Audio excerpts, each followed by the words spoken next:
Bonjour, je te propose aujourd'hui de t'expliquer comment établir l'équation différentielle dans un circuit RC. C'est une question qui tombe très souvent dans un exercice de ce type. Alors, je vais d'ailleurs partir d'un exercice de bac, Centre étranger 2022, montrer que l'équation différentielle vérifiée par la tension aux bornes du condensateur peut s'écrire ainsi. Tu as bien sûr le schéma du circuit électrique à ta disposition. Alors, tu dois retenir que tu dois commencer par écrire la loi des mailles dans le circuit. Je te rappelle, la loi des mailles, tu vas choisir un sens de parcours dans ta maille, peu importe le sens que tu choisis, et à chaque fois que tu rencontres une flèche de tension dans le sens identique au sens de parcours choisi, tu la comptes positivement, et si la flèche de tension est dans le sens inverse, tu la comptes négativement. Alors, essayons. UC plus UR, puisque ces deux flèches sont dans le sens de parcours, moins E, puisque la flèche de tension est dans le sens inverse du sens de parcours choisi, est donc égal à 0.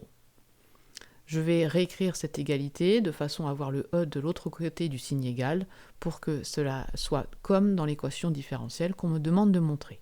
Ensuite, tu dois connaître 3 choses par cœur dans ton cours. Tu es obligé de les connaître par cœur, on ne va pas te les fournir le jour du bac. La première chose, c'est la loi d'Ohm aux bornes d'une résistance. U aux bornes de la résistance, UR égale RI. Ensuite, c'est la définition de l'intensité. L'intensité est la dérivée de la charge par rapport au temps. Puis la troisième chose que tu dois connaître par cœur, c'est la relation charge-tension aux bornes du condensateur, Q égale CU.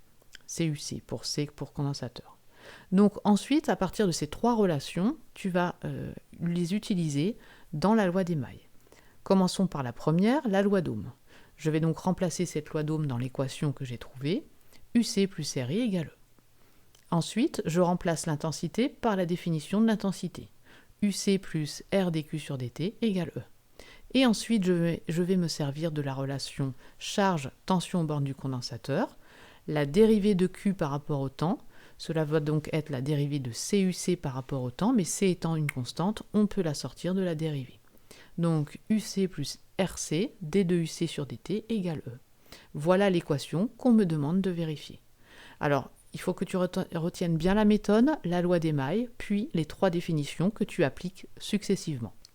Je te propose de t'entraîner sur un autre sujet dont tu trouveras dans la description le lien vers le sujet et la correction.